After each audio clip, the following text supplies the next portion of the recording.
Well, the Israeli military has once again attacked several targets in Gaza, killing at least 46 Palestinians in just the past 24 hours. Since dawn on Sunday, at least 9 people have been confirmed dead in Khan Yunis after Israeli forces targeted a residential building as well as a tent sheltering displaced people there.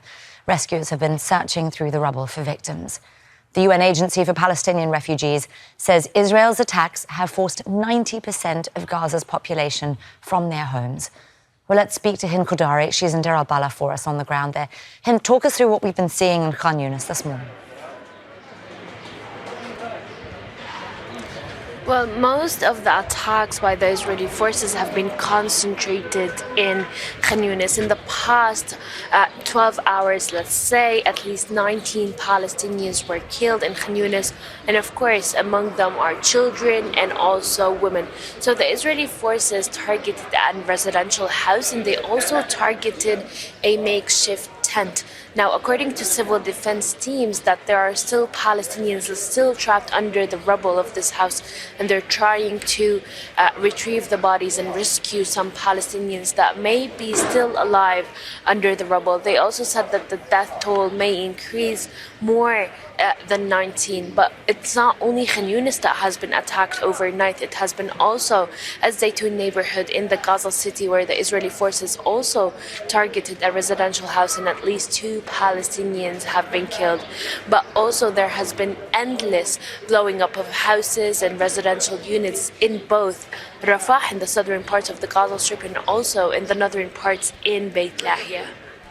And as the attacks continue, how are people holding up, especially given the ongoing blockade?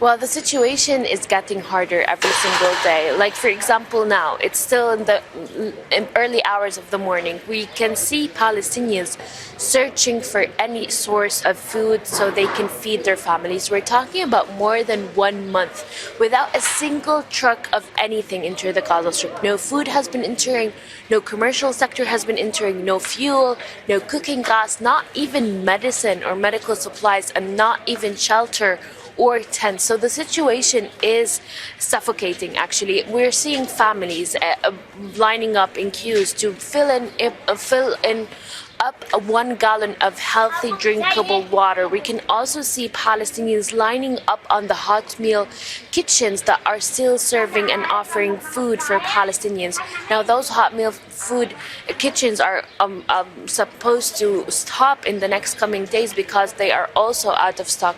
So Palestinians are suffering to feed themselves, to feed their families, to feed their children. Also, the health situation is also deteriorating, as doctors are saying that hospitals are overwhelmed, and treating Palestinians is very, very challenging because the basic necessities of medical supplies are not available.